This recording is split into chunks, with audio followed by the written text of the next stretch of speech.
Gopinjana Valava Giri Varidare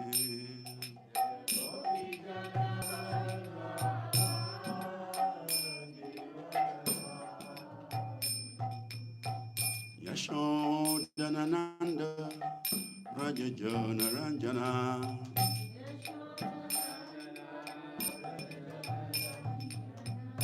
Yashodanananda Rajajana Ranjana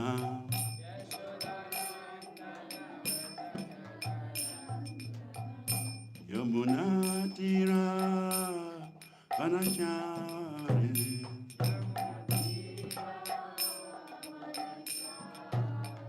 Yamuna Tira Vanachari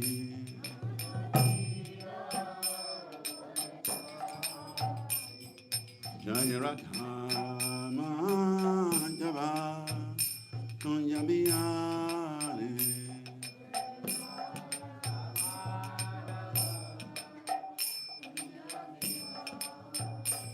Jaya Gopinjana Valava Giri Varidare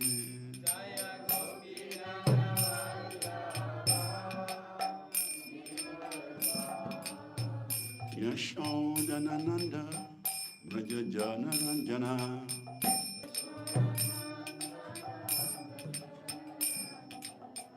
Yashodanananda Rajajana Ranjana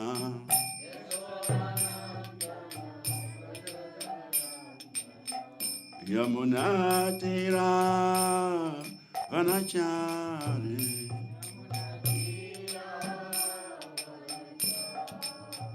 Yamuna Tira Vanachari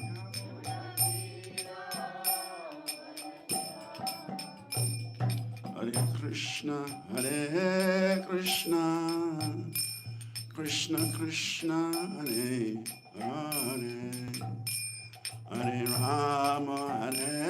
Rama Rama Rama Hare Hare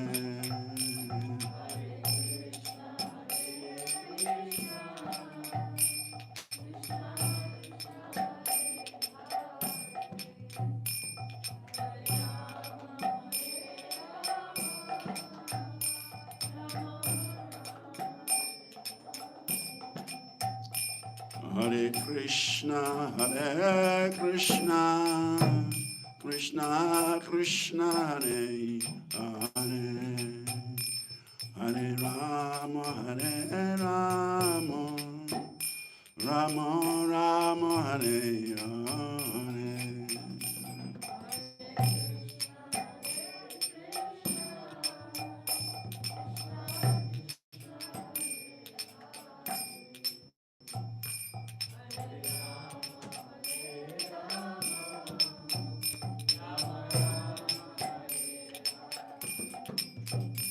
Hare Krishna Krishna Krishna Hare Hare Hare Rama Rama Rama Hare Hare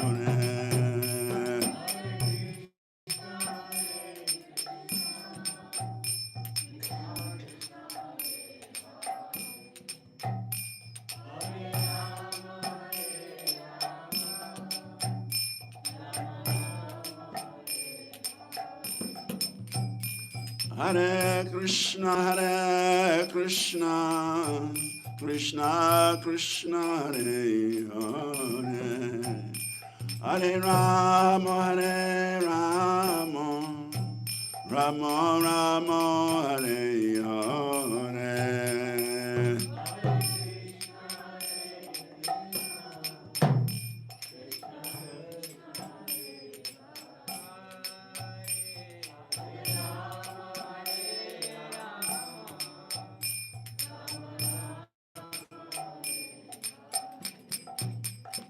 Hare Krishna Krishna Krishna Hare Hare Hare Rama Rama Rama Rama, Hare Hare.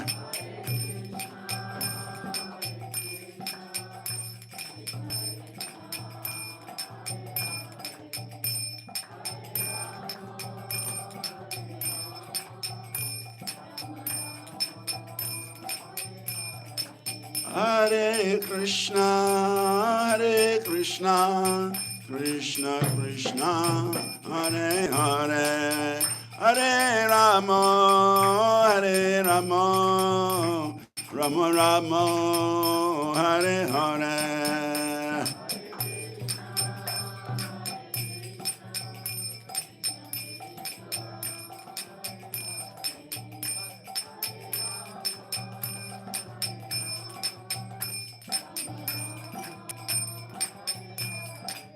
Jaya Krishna Balaram, Jaya Krishna Balaram, Krishna Balaram, Jaya Krishna Balaram.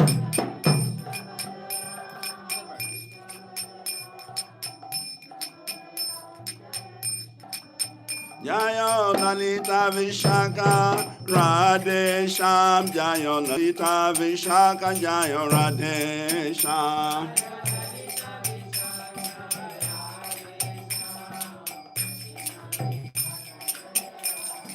Jaya Gauranita, Jaya Gauranita, Gauranita, Jaya Gauranita.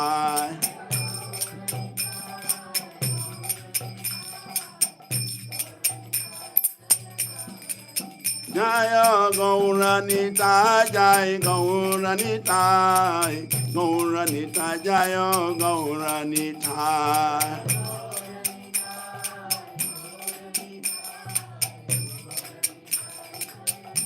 Jai Jai Prabhupada, Prabhupada, Prabhupada, Jai Prabhupada.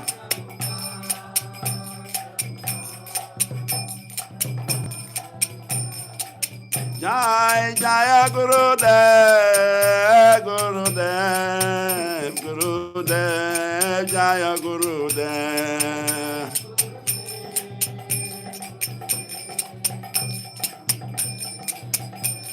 Anitai Go Haribo, Haribo, Haribo, Gora Haribo.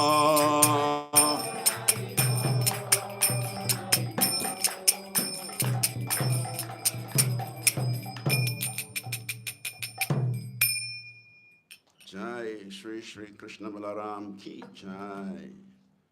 Lalita Vishaka Shri Radhe Sham Ki Jai. Shri Gaur Nitai Ki Jai. Giriraj Maharaj Ki Jai. Srila Prabhupada Ki Jai. Samaveda Bhakta Vrinda Ki Jai. Nitai Shri Gaura Premanande. All glories to assembled devotees. All glory to assembled devotees. All glory to assembled devotees. All glory to Shri Guru and Shri Gauranga.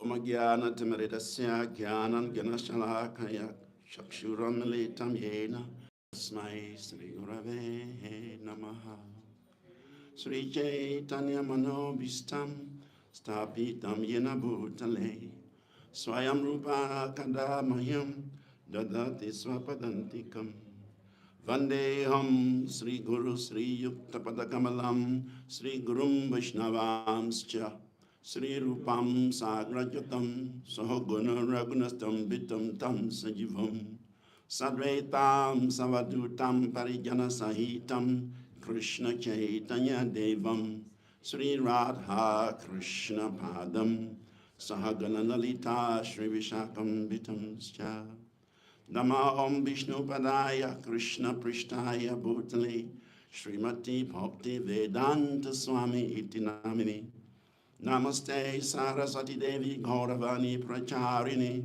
Nirvise Sashyavadi Pasachade Satarini Vanchakalpatarubhyascha Kripasindubhyaivacha Patitanam Pavinibhyo Vaishnavibhyo Namo Namaha Namo Mahavadanyaya Krishna Prema Pradayate Krishnaya Krishna Chaitanya Namini Gaura Tuze Namaha. Nityanando Vatutendo Vasuda Pranavalabha Janavir Jivita Patir Krishna Prema Prabhu Padmavati Sutta Srimam Sachirananda Purvajaha Bhavam Mata Jagat Rakta Rakta Gora Kile Varaha Advaitam Harinadvaita Acharyam Bhakti Shamshanat Bhaktavataram Itam Sham Advaita Acharya Shraye Panchatattvamakam Krishnam Bhakta Rupa Sarupakam Bhaktavataram Bhaktakyam Namami Bhakti Shaktikam Krishnaya Vasudevaya Devaki Nandanaya Cha Nanda Gopa Kumaraya Govindaya Namo Namaha Nama Pankajanavaya Nama Pankajamaline Nama Pankajanetraya Namaste Pankajagraye Namo Brahmanya Devaya Go Brahmana Hitaya Cha Jagaritaya Krishnaya Govindaya Namo Namaha He Krishna Karuna Sindhu Dina Bandho Jagatpate Gopesha Gopika Kanta Radha Kanta Namostute Jayatam Surato Panko Mama Jirgatima Sarvaswa Padambujo Radha Mandana Mohano Divya Vrindaranya Kalpa Drumada Srimad Ranadgara Simhastana Stau Srila Govinda Devo Prishyali Bisivya Manusmarami Srimam Rasa Rasarambi Vamsivata Tatastita Karsan Venuswanai Gopi Gopinath Sriyes Tunaha Tapta Kanchana Gaurangi Radhe Vrindavaneshwari Vrishabhanu Sute Devi Pranamami Hari Priye Devi Krishna Mai Prokta Radhika Paradevata Sarva Lakshmi Mai Sarva Kanti Samohini Paraha Jaya Sri Krishna Chaitanya Prabhu Nityananda Sri Advaita Gadadhar Srivas Adi Gaura Bhakta Vrinda Hare Krishna Krishna Krishna Hare Hare Hare Rama Rama Rama Hare Hare Hare Krishna Krishna Krishna Hare Hare Hare Rama Rama Rama Hare Hare Hare Krishna Krishna Krishna Hare Hare Hare Rama Rama Hare Hare Ukam Karateva Jagam Pangum Lagayete Grim Yakre Patamahadvande Shri Guru Dina Taranam Paramanam Madhavam Sri Chaitanya Ishwaram Akanda Mandala Karam Vyaptaina Characharam Tatpadam Dashitam Yena Tasmai Sri Gurave Namaha Hare Krishna. So I want to say thank you to Prashanta Mataji and the entire VIHE for giving the opportunity to sit here this morning to share some points on eagerness. Eagerness is very important, isn't it? Yes. It's very important. In the practice of bhakti, eagerness is crucial. So this morning we will look at it.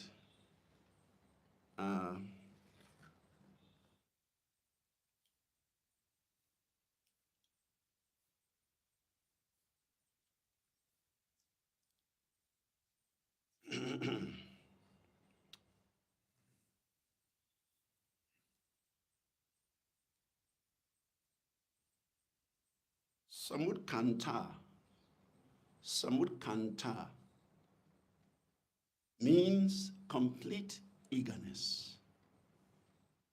Samudkanta, complete eagerness. This is required if we want to make advancement on the path of bhakti. Another word is lolium. Samudkanta and lolium, they have the same meaning. The greediness. Lolya means the greediness to have Krishna.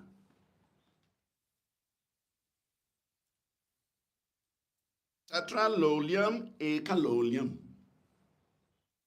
If you want to get Krishna, you must pay the price. What is the price? Greediness. Yes. That is the price. Anything we want to acquire in this world, it has a price. Even to chant the holy names of Krishna, there's a price we pay. Lord Nityananda says he has brought some goods to the marketplace to sell, Namahata. But there is a price to be paid for. There is a special currency we have to use to buy the holy name. And that currency is Shraddha. Shraddha. Without Shraddha, the holy name cannot manifest in our hearts. So the more Shraddha we develop or we cultivate, the more the holy name will be relevant to us. The more we will begin to relish chanting Krishna's names. To the degree that we have cultivated this currency that Lord Nityananda is requesting for, Shraddha. To that degree we have cultivated this Shraddha. To that degree we can relish chanting the holy names of Krishna. In the same vein, to achieve pure devotional service, one must cultivate lolyam.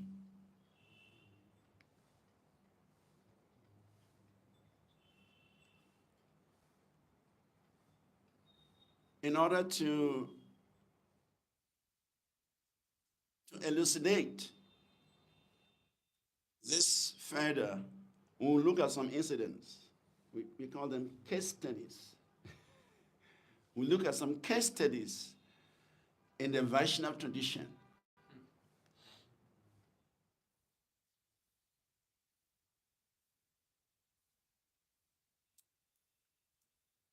In the Chaitanya Charitamrita,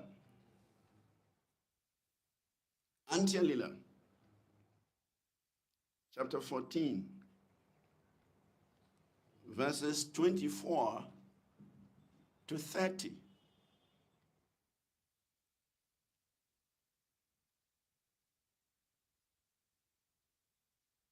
There is an interesting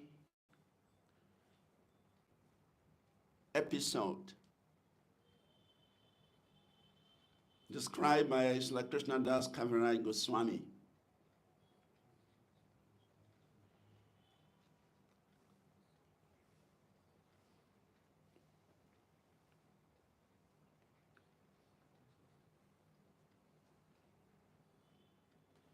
Odiya ekastri bide darshanamna painaha garude chadi deke prabhura skande pada diyaha.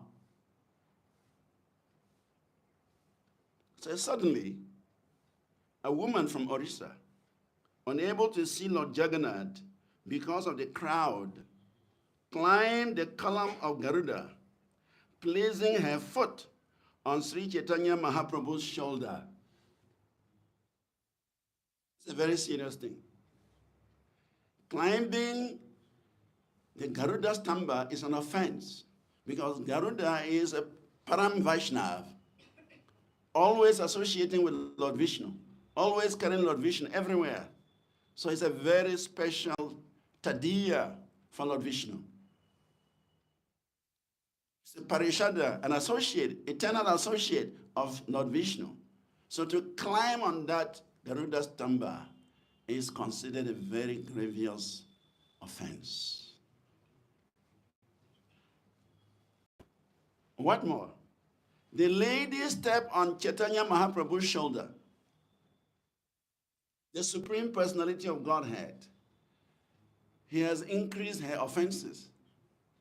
He stepped on the devotee, and now he stepped on the Supreme Lord. The offense is increasing from minor offense to maha offense.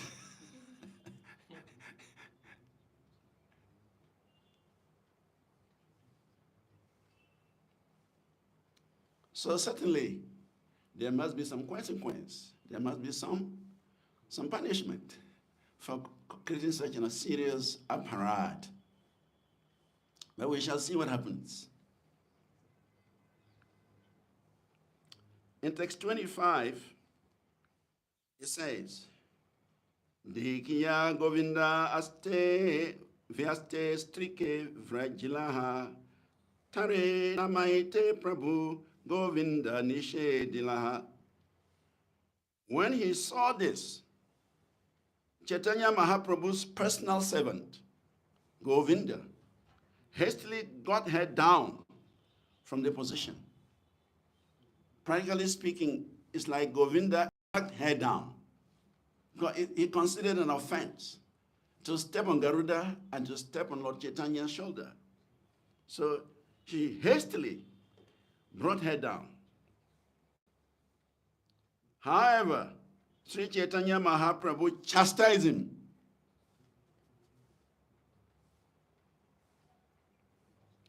So Srila Prabhupada writes in his purport, because Garuda is a carrier of Lord Vishnu, he is the supreme Vaishnava.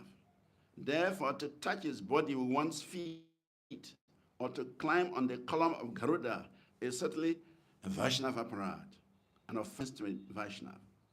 The woman was also offensive to Krishna by putting her foot on the shoulder of Sri Chaitanya Mahaprabhu. Seeing all this, Govinda very hastily brought her down. Govinda was acting right. He was observing the etiquette. If someone is offending a devotee or offending the Lord, we must act. We cannot just stand idle or neutral. Then our own spiritual life is in danger.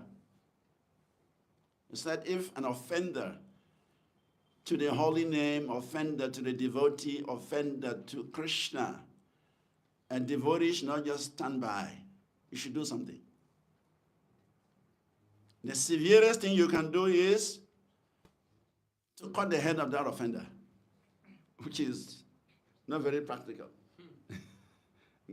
Considering the legal system, you cut somebody's head, you'll be in trouble. Then the next thing is you defeat the fellow in philosophy. And if you cannot, then you just leave the place. You don't stay there and witness the offense. You don't become party to the offense. So Govinda, he was acting in the right perspective, in the right Vaishnava perspective to stop the offender. But Sri Chaitanya Mahaprabhu had a different vision, which we shall see in the verses to follow.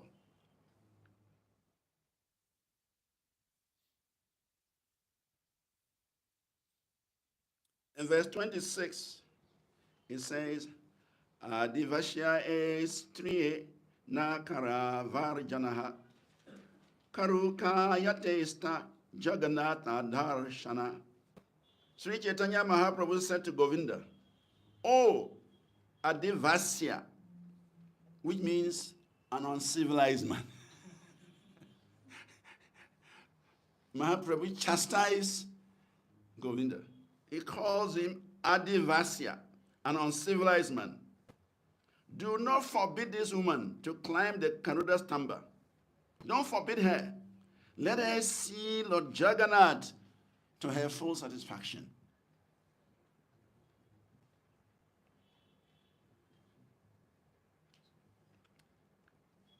And 27, it says, Aste vyaste se nari bhumete nami laha, Mahaprabhure deki tandra charana vandina. When the woman came to her senses, however, she quickly climbed back down to the ground, and seeing Sri Chaitanya Mahaprabhu, immediately begged at his lotus feet for forgiveness.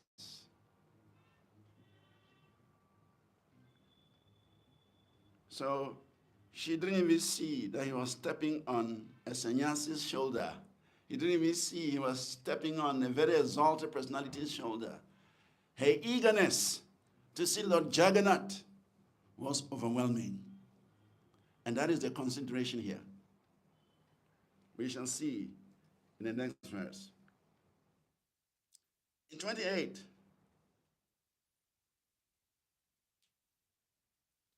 Tara arti deki Prabhu kahite lagi laha, eta arti Jagannath more nahi dilaha. Seeing the woman's eagerness, Sri Chaitanya Mahaprabhu said, Lord Jagannath has not bestowed such, Lord Jagannath had not bestowed so much eagerness upon me. The woman was so eager to see Lord Jagannath that she forgot she was offending the feet of a Vaishnava by climbing the column of Garuda. She also neglected to consider that by putting her foot on the shoulder of Sri Chaitanya Mahaprabhu, she offended the Supreme Personality of Godhead. These are both grievous offenses that displeases the Supreme Lord and the Vaishnavas. She was so eager to see Lord Jagannath, however, that she committed all these offenses obliviously. Sri Chaitanya Mahaprabhu praised her eagerness. He regretted that Lord Jagannath had not bestowed such great eagerness upon him. So there are two visions here. Govind sees the action of the lady as a grievous offense. But Chaitanya Mahaprabhu, he sees it from a different angle. He sees that eagerness as Lord Jagannath's special mercy. So he's saying, this lady, Lord Jagannath bestowed so much mercy upon her, so much eagerness upon her, that she's so eager to have darshan of Lord Jagannath. And Lord Mahaprabhu is saying, I don't have such blessings. I don't have such eagerness to see Lord Jagannath.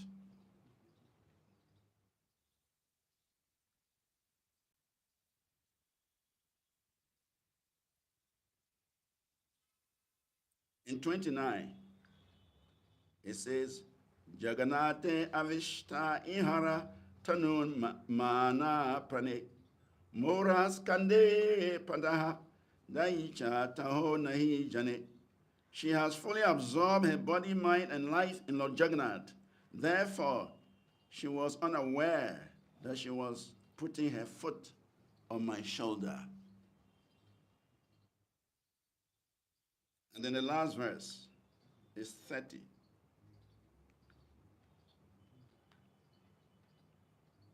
Aho Bhagavati ei Vandi ihara paya ihara prasade aiche arti amora vahoyai.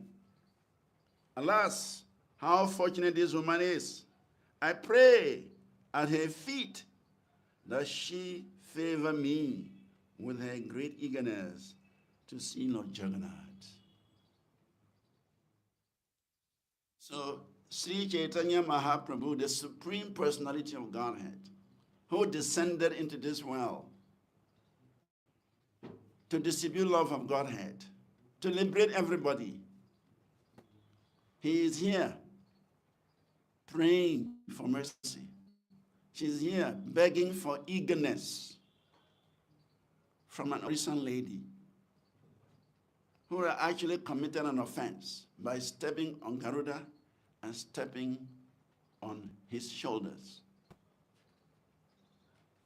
So from this scenario, from this episode, from this case study, we can understand the importance of eagerness. If Chaitanya Mahaprabhu himself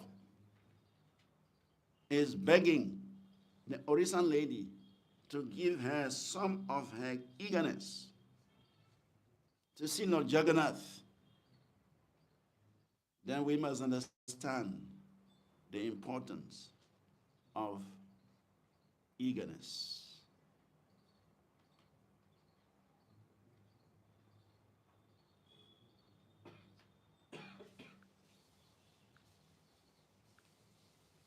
So eagerness plays a very important role in the pursuit of bhakti.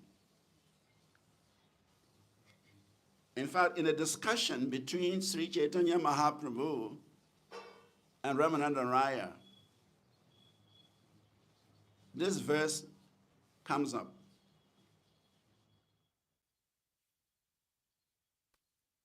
The price for pure bhakti, the price we have to pay for pure bhakti. Krishna Bhakti Rasa Bhavita Matihi Kriyatam Yadikuto Pi Labhyate Tatra Lolyam Api Mulyam Ekalam Jakoti Sukritai Na Labhyate.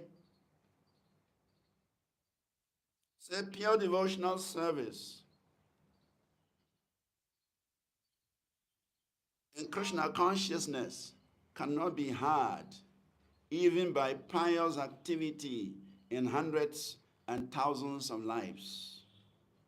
It can be attained only by paying the price.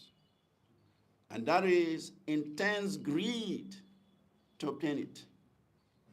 If it is available somewhere, one must purchase it at all costs without delay. So in the beginning I said,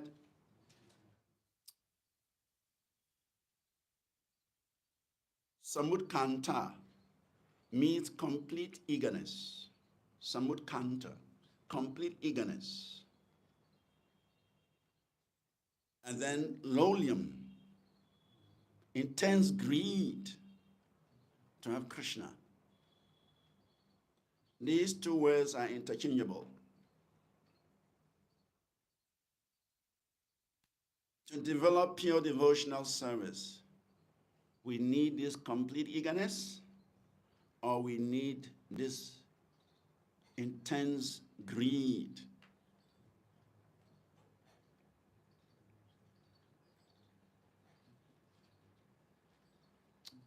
In the purport to this verse, Srila Prabhupada writes,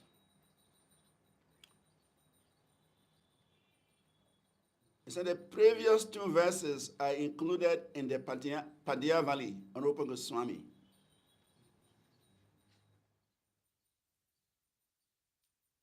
And this refers to devotional service rendered out of intense greed. The first is devotional service rendered in accordance with the regulated principles, and the second refers to spontaneous loving service of the Lord without extraneous endeavor.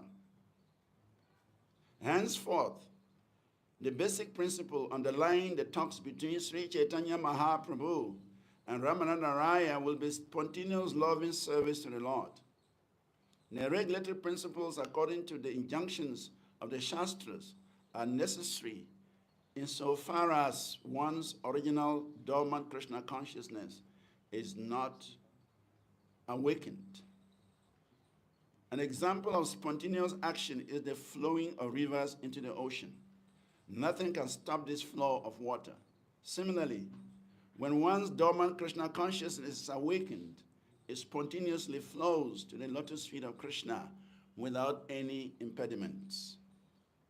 Whatever will be spoken henceforth by Ramananda Raya based on spontaneous love will be agreeable to Sri Chaitanya Mahaprabhu, and the Lord will ask him more and more about this subject matter. So Chaitanya Mahaprabhu had engaged Ramananda in the philosophical discussion about the goal of life. And Ramananda began from Varnashrama Dharma to sadhana bhakti, and through the different processes, now he has arrived at the doorsteps of spontaneous love, of Raganuga Bhakti. And the requirement for Raganuga Bhakti is lowlium. So, if we want to become candidates for Raganuga Bhakti, if we want to make substantial advancement in our Krishna consciousness, if we want to experience what the pure devotees are experiencing, if we want to taste the experiences of the spiritual sky, which we are all hankering for, actually, every one of us is hankering for that pleasure. And in the absence of that, we engage in sense gratification. Sense gratification is the shadow, is the perverted shadow of that sweetness which we are hankering for.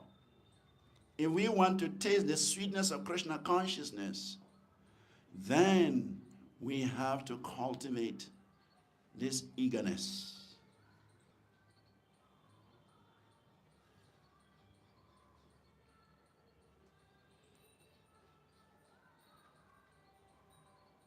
There is another example, the case of Uttanapad Maharaj. Uttanapad Maharaj is the father of Dhruva Maharaj. When Uttanapad did not show any concern for Dhruva, when he was offended by his stepmother, Suruchi,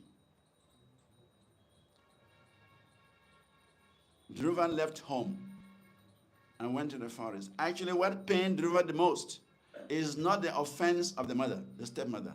It was his father's neglect. Because she is not the direct child of Suruchi. So Suruchi can say anything. And of course, we know in polygamous families, these things happen. One wife hates the other children. It's an obvious thing. Even we see in the family of Kasyapa. Kasyapa Muni. Kasyapa Muni has 17 wives. 17 daughters of Daksha are married to Kasyapa Muni. And they have different children. Aditi is the mother of the demigods. Diti is the mother of the demons. Vinata is the mother of birds. Kadru is the mother of snakes. What a wonderful family. All the living entities are the children of Kasyapa Muni. So there is always some tension, some envy, some jealousy, wherever there is polygamy. Because the man cannot satisfy every one of the wives the same way. So Dhruva Maharaj expected that his stepmother Suruchi would behave the way she behaved. He was not surprised. But for the father, Uttanapad, to remain quiet when he was dragged down from the throne, it really pained Dhruva Maharaj. That my father does not recognize me as his son. I don't matter before my father. That is the pain in Dhruva Maharaj's heart. And that made him to cry and run to his mother. And the mother said, well, I'm such an unfortunate mother. I am a camped wife of your father. I play a very insignificant role in the life of your father. He has a better wife. So I don't matter. And that is how he's treating you like this. Anyway, Dhruva Maharaj was eager to get a kingdom greater than his father and his grandfathers. That is, his father is Uttanapad, his grandfather is Swayambhuva Manu. So he wanted a kingdom greater than his fathers and his grandfathers. Where was he going to get it? And the mother said, well, I've heard that Vishnu is in the forest, and Vishnu gives everything and anything. Just go to him. If you satisfy Vishnu, Vishnu will give you whatever you want. So immediately, without wasting any time, Dhruva left for the forest. After 6 months, he had darshan of Lord Vishnu. And Lord Vishnu blessed him with devotion, with realization, to the extent that Dhruva Maharaj was no more interested in the kingdom that he had come for. He compared that to be broken glasses. Now he's got diamonds.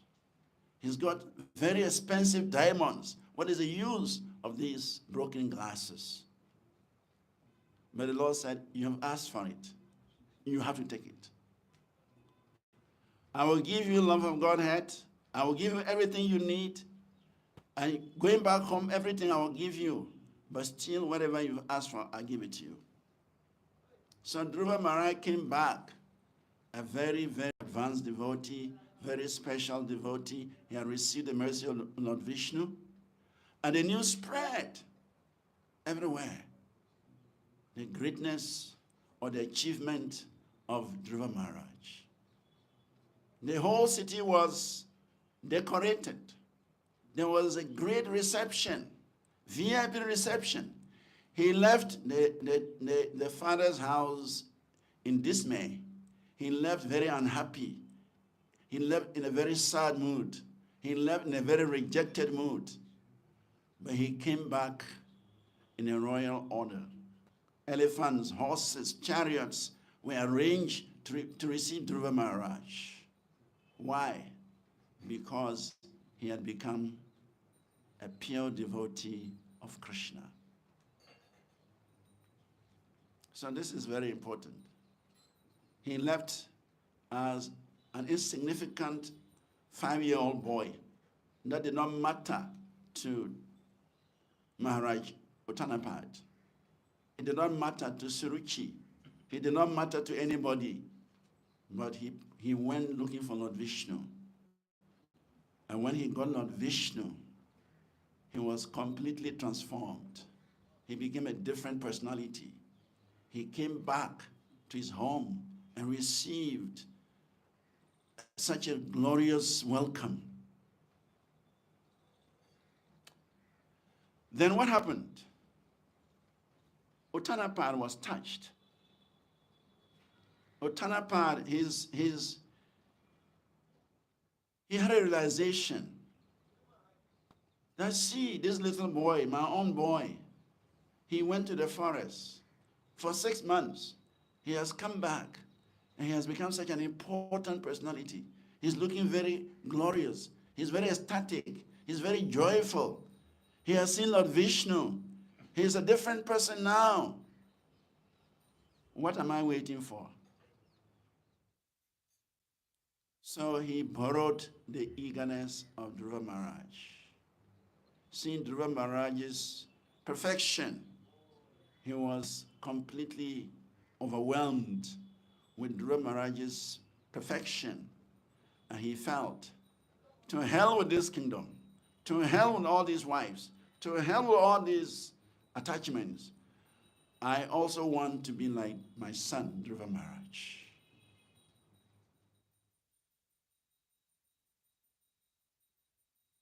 So it is said, Atmanam cha pravayasham akalaya visham patihi vana virakta pratishtaha vimrishan atmano gatim. After considering his advanced age and deliberating on the welfare of his spiritual self, King Uttanapad detached himself from worldly affairs and entered the forest. So he got the eagerness from his little son who had attained perfection. So it means this eagerness, we can get it from those who have it. And that is the power of association. Sadhu Sangha, Krishna Kripa, Bhakti Swabhava. Devotional service begins with Sadhu Sangha. Without Sadhu Sangha, we will not be sitting here today as we are sitting. One personality, Srila Prabhupada, one person, one sadhu, went west, went to the US. And from that one sadhu, he gave his association to hundreds of thousands of people. And those also, they gave the association to millions and trillions of people. And in this way, it's like dropping a stone in the middle of a lake. There is an oscillation of the vibration. The ripple spreads to the end of the lake. That is what has happened. Srila Prabhupada has dropped his association. He has given us association, and that association is spreading and spreading and spreading and spreading. And as a result of that association, many, many people are taken to Krishna consciousness. So this eagerness, it can be borrowed. This eagerness can be received from Sadhu Sangha. Those who have eagerness, we can gain eagerness from them. Even Chaitanya Mahaprabhu is demonstrating that in the statement. He's praying to the original lady that she has received so much mercy in the form of eagerness from Lord Jagannath. So he's praying that this lady may extend that eagerness to him. Because there's no difference between Mahaprabhu and Lord Jagannath. There's no difference. In fact, there's a story of Sikhi Mahiti. Sikhi Mahiti was one of the associates of Chaitanya Mahaprabhu. So one day, Sikhi Mahiti was sleeping in the afternoon. He was taking a short rest. And then he had a dream. In that dream, he saw Sri Chaitanya Mahaprabhu standing in front of Garuda Stamba. And normally that's where he stands to take darshan on Lord Jagannath. So Sikhi Mahiti had seen Chaitanya Mahaprabhu standing in front of Garuda Stamba, and he was at a distance observing. And then as he observed in that dream, he saw that there was a change of position. Lord Jagannath had come to stay at where Mahaprabhu was standing, and Mahaprabhu is now on the altar of Lord Jagannath. That's what he was seeing in his dream. And the situation kept changing. The next moment, Mahaprabhu is standing at Garuda Stamba, and Lord Jagannath is on the altar. The next second, Mahaprabhu is on the altar, and Lord Jagannath is standing at the Garuda Stamba. And his dream broke. He woke up and saw it was a dream. So he decided, let me run to the temple and see what is happening. So he immediately took a shower, dressed up, and ran to the temple. And he saw exactly what he was dreaming was happening. Mahaprabhu was standing right in front of the Garuda Stamba. And then Mahaprabhu and Lord Jagannath were changing positions. So Sikhi Mahiti understood that Mahaprabhu is none different from Lord Jagannath. Mahaprabhu is the mobile Jagannath, and Jagannath is the stationary Jagannath.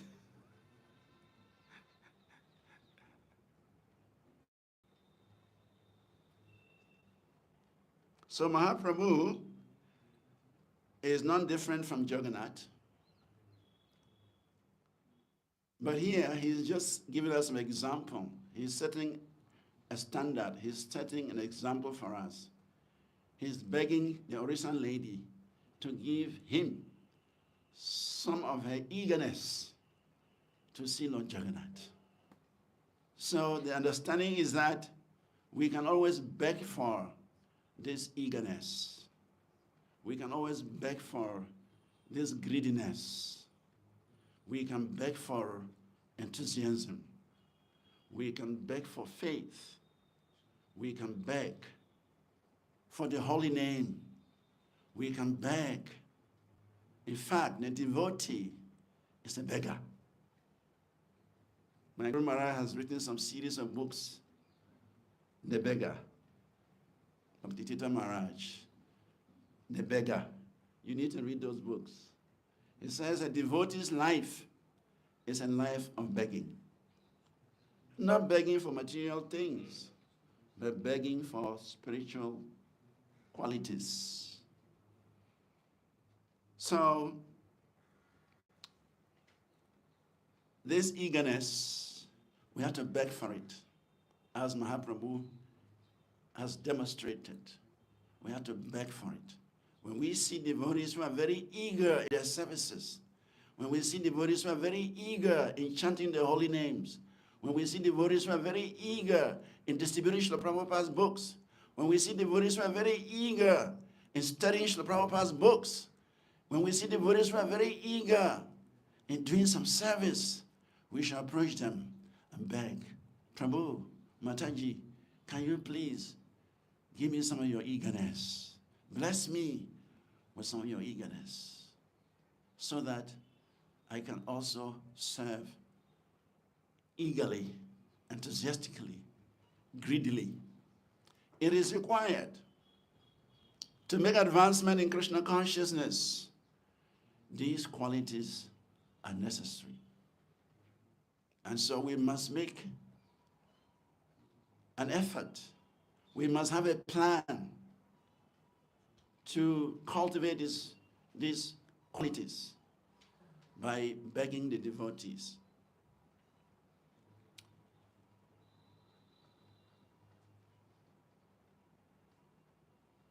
I will end my presentation with the example of our own Srila Prabhupada. A.C. Bhaktivedanta Swami Prabhupada received instructions from his spiritual master, Srila Bhaktisiddhanta Saraswati Goswami Prabhupada, that he should preach in the English language.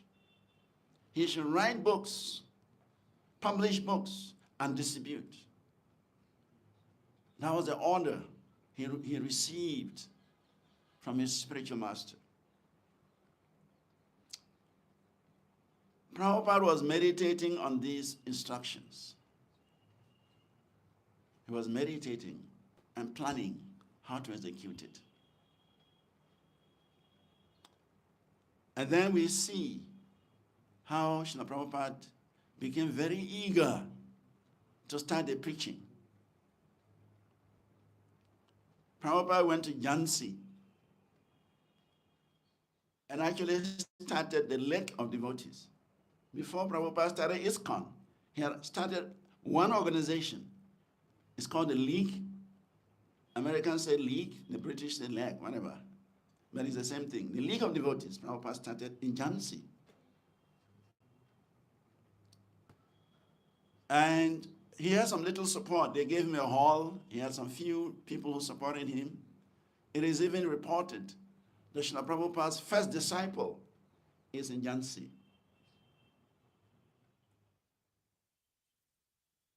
And Prabhupada was so enthusiastic in preaching. He was going to Vedic medical colleges to preach. He was going to colleges to preach. He was going everywhere to spread Mahaprabhu's mission. He was so enthusiastic. Where did he get enthusiasm from?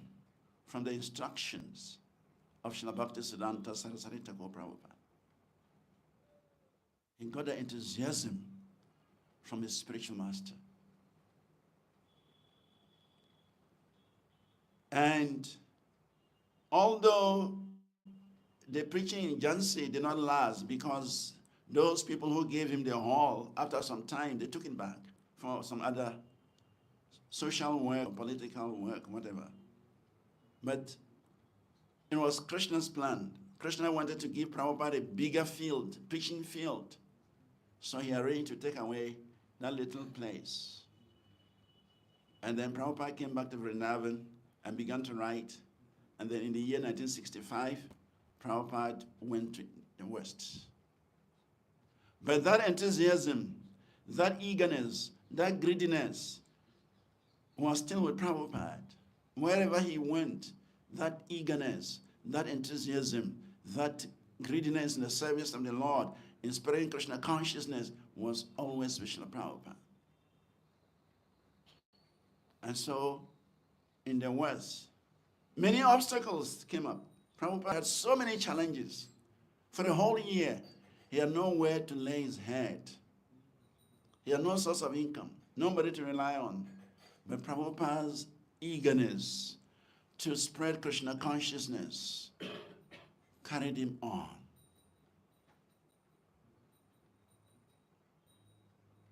And because of that eagerness, today we have a great organization called ISKCON, because of Srila Prabhupada's eagerness.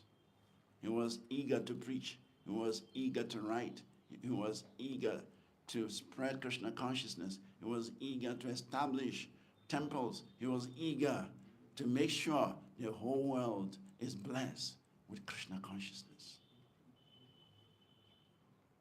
So we can also pray to Srila Prabhupada to give us some of his eagerness. We can pray. Give us some of your eagerness. Of course, he's distributing. By studying Srila Prabhupada's books, we can also get the mood and mission of Srila Prabhupada from his books. So our own Founder-Acharya is the embodiment of eagerness. And so we can always look at Prabhupada as the example of eagerness and try to cultivate this element of eagerness, this quality of eagerness.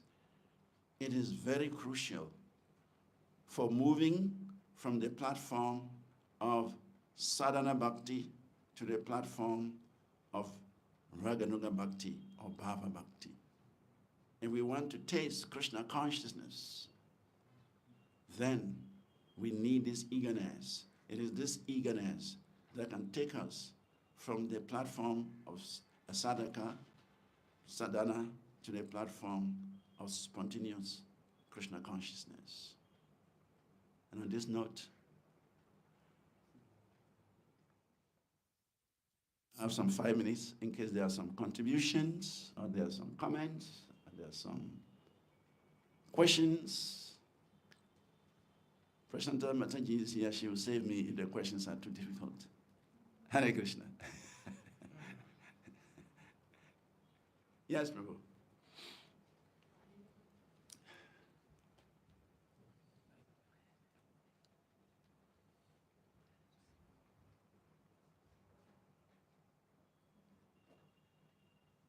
Go ahead, Prabhu. Example of the old lady that you mentioned. Yeah. So we see at least the 9 stages of bhakti, at least in the initial stages, we are told to be aware of committing offenses to devotees. So one is in the process of execution of devotional service, one is aware of not to commit offenses. They're aware of the people around them, the surroundings and other things. So, but I was also thinking in the maybe in the advanced stages of like prema, this example that you gave of the old lady and the gopis and Chaitanya Mahaprabhu himself, it seems as if they're like oblivious. They're too there's something they're too much concentrated, and I don't know get the words for expressing it, but this it seems to be oblivious. They seem to be oblivious to the surroundings. So, is it a? My question is it a characteristic of the stage of prema that one becomes oblivious to the surroundings? Well, to my understanding. You can repeat the question. Okay, understood here. Okay, thank you. So, Prabhu's question is observing what went between Mahaprabhu and the Orison lady. That Mahaprabhu did not take offense. Mahaprabhu did not even see the offense. He was seeing the eagerness of the lady. So his question is, as sadhakas, we are conscious of offenses. We want to avoid offenses. We don't want to commit any offense. Now it looks like on the prema level, on the bhava level, offenses are not considered because the evidence is here that even though Govinda considered a woman offensive by climbing the stamba, Garuda stamba, and stepping on Mahaprabhu's shoulder, and as a result, she dragged her down. But Mahaprabhu did not see that. Mahaprabhu was just, he was enamored by the eagerness of the woman to see Lord Jagannath. So his question is, does it mean on the platform of prema, offenses are not considered? I think that's your question.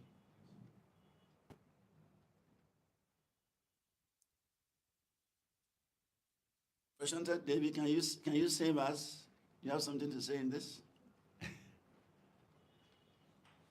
Well, I'm not sure whether I have a reference for that, but it's like in one sense, like everything, when we do something which is for our own benefit, self-centered, then we get reactions. Whereas someone in the level of sadhya has no sense of doing anything self-centered. Everything he does is for the Lord, and so therefore the reaction is not the same. Thank you. Yes, very good.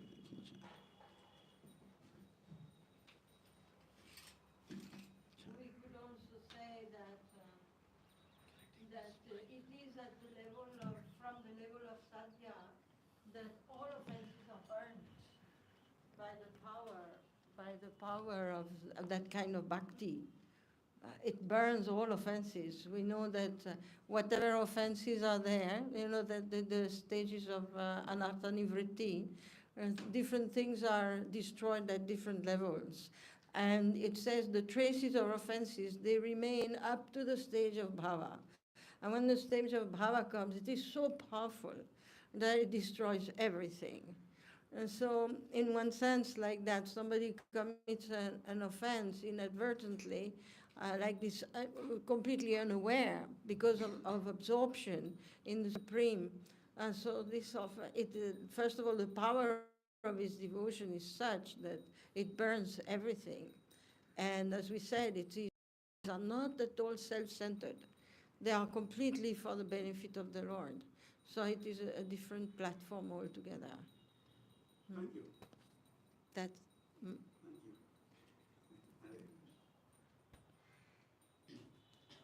I was thinking the same way, but I wanted a confirmation. You have a question or contribution? You can contribute. Hare Krishna Prabhuji. Thank you for this wonderful thing. So I was thinking, like many times we have that eagerness. Many times I find myself also in situation that I have keenness to serve, to do something, but because of some time, circumstances, or certain obstacles, sometimes this eagerness is not put into action. So then what effort? How can you advance? So, how can you advance? So, definitely, there are always bound to be some obstacles. The material environment means obstacles. Material environment opposes bhakti. In the practice of bhakti, we are swimming against the current. The material current is flowing this way, and bhakti is flowing that way. So we are swimming against the current. And so we should always expect some challenges, some difficulties. But we should never give up. We should always find some other way, some other opportunity, some other channels. Always find some other way, some other opportunity, some other channels to channel our enthusiasm.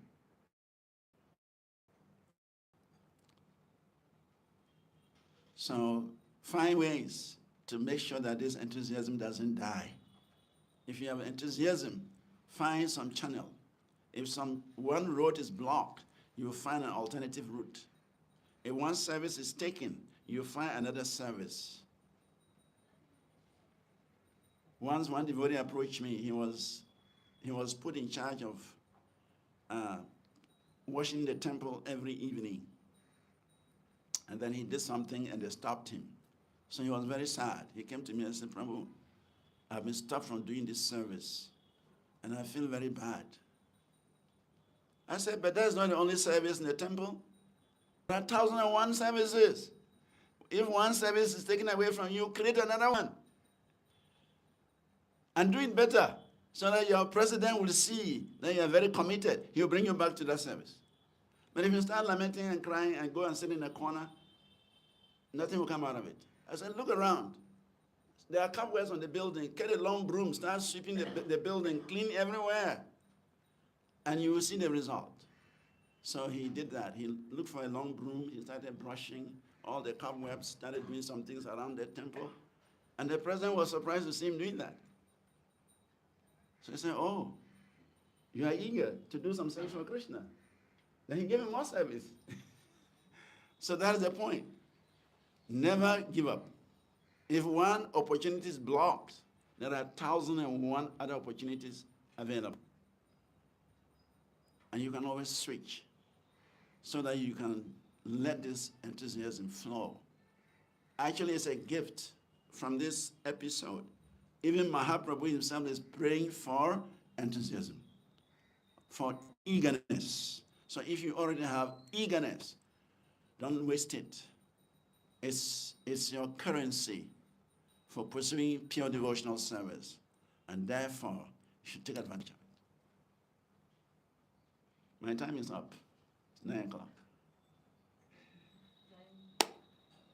Thank you for giving the opportunity to me here this morning to share these few points. Srila Prabhupada ki jai.